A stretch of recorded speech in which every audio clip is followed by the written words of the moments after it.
Hi hello welcome to TST factory.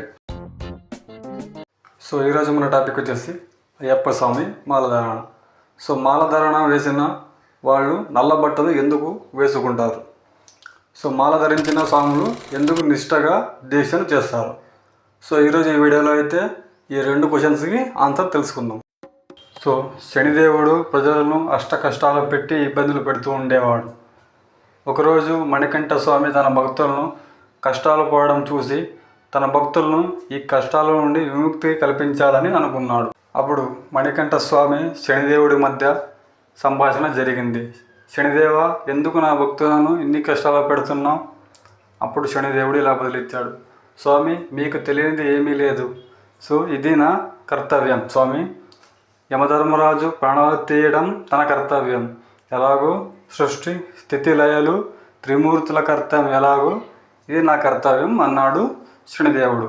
అప్పుడు మణికంఠ స్వామి, అలాగైతే నా భక్తులు నువ్వు పెట్టే కష్టాలు నా మాల వేసి మండలం పాటు దీక్షగా నువ్వు పెట్టే అన్ని కష్టాలను అనుభవిస్తారు అన్నాడు.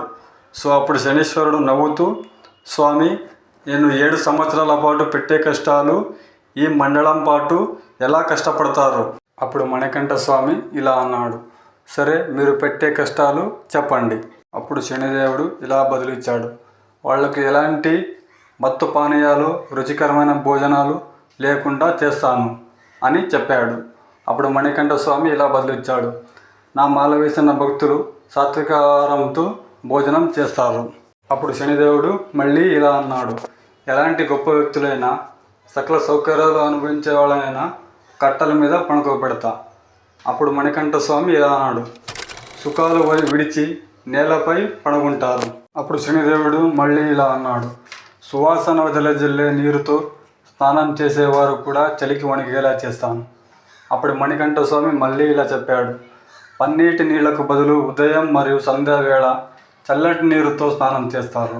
అప్పుడు శనిదేవుడు మళ్ళీ ఇలా అడిగాడు, కట్టుకోవడానికి ఎలాంటి బట్టలు లేకున్నా, వేసుకోవడానికి చెప్పులు లేకున్నా, చెప్పుకోవడానికి ఎలాంటి గొప్పలు చెప్పకుండా చేస్తాను. అప్పుడు మణికంఠ స్వామి మళ్ళీ ఇలా సెలవిచ్చాడు, నీకు ఇష్టమైన రంగు నలుపు కదా, నల్ల బట్టలు వేసుకుని చెప్పులు లేకుండా ఎలాంటి గొప్పలు లేకుండా ఉంటాడు స్వామి అని పిలువబడతారు ఈ మాలతో. సంతోషమేగా స్వామి. మరో ముఖ్యమైన విషయం, నా వల్ల భార్యాభర్తల మధ్య విభేదాలు వస్తాయి. అప్పుడు మణికంఠ స్వామి ఇలా అన్నాడు, నా మాల వేసిన భక్తులు కఠోరమైన బ్రహ్మచర్య పాలన చేస్తారు. ఎప్పుడు స్వామిగే శరణమయ్యప్ప అని అంటూ నా దగ్గరకు వస్తారు. నా మాల వేసిన వారిని నీవెప్పుడు కష్టాలు పెట్టరాదు, ఇది నా ఆజ్ఞ అన్నాడు మణికంఠ స్వామి.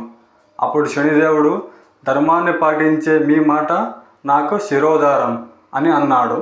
సో ఫ్రెండ్స్, వినరుగా ఈ వీడియోని మీ ఫ్రెండ్స్ అండ్ ఫ్యామిలీస్ దగ్గర షేర్ చేయండి. Please subscribe and share everyone. So ఇలాంటి స్టోరీస్ మరెన్నో తెలుసుకోవడానికి ప్లీజ్ సబ్స్క్రైబ్.